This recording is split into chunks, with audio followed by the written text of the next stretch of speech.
Hi hello అందరికీ. అమ్మో ఇంత గోల్డా అని అనుకుంటున్నారా? ఇదంతా గోల్డ్ కాదండి, రోల్డ్ గోల్డ్. సో ఇది వచ్చి టెంపుల్ జ్యువెలరీ, ఇంకా సీజర్డ్ జ్యువెలరీ ఉంది ఇందులో. ఇదైతే నేను నా పెళ్ళప్పుడు తీసుకున్నాను. అండ్ మనకి ఇప్పుడు వచ్చేసి గోల్డ్ రేట్స్ అయితే చాలా ఎక్కువ ఉన్నాయి. అసలు మనం కొనే సిచ్యువేషన్స్లో కూడా లేము. ఎందుకంటే ఒక తులానికి మనకి ₹1,00,000 దాకా అవుతుంది గోల్డ్కి. సో మనం ఎప్పుడైనా మనకి వీలైనప్పుడు ఇట్లాంటి టెంపుల్ జ్యువెలరీ, సీజర్ జ్యువెలరీ ఏదో చిన్నగా ఇట్లా తీసుకుంటే చిన్నగా ఫంక్షన్స్కి మనకి యూజ్ అవుతుంది. అదే ఒకవేళ మన దగ్గర గోల్డ్ ఉన్నప్పటికీ అయినా మన మిడిల్ క్లాస్ వాళ్ళకి మనం దాన్ని తీసుకెళ్ళి బ్యాంక్లో పెట్టి మనీ తెచ్చుకోవడమే తప్ప ఇంకేముంటుంది. ఒకవేళ తెచ్చుకున్నా మనం పండగలకి ఎప్పుడో తెచ్చుకుంటాం, లేకుంటే లేదు.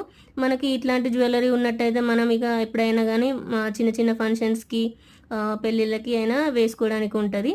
సో ఇది నా ఇంటెన్షన్. మీరేమంటారు? మీకు నచ్చినట్టయితే ఒక లైక్ చేయండి.